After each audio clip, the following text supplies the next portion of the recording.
Hi, it's me, Dave for Beeblebrox, the British tech guru. Just out of interest, I connected this soldering iron to a solar panel just to see how much heat I would get out of it. And there we go. There's some of the information. I think it's a 60 watt soldering iron or something like that. Anyway,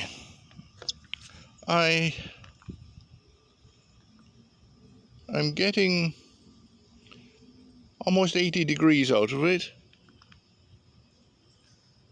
as opposed to a background of 68.9. That's not bad for just having plugged it in to solar a couple of minutes ago, and I'd like to point out it's a cloudy day, completely overcast. So I think my solar water heater has merit.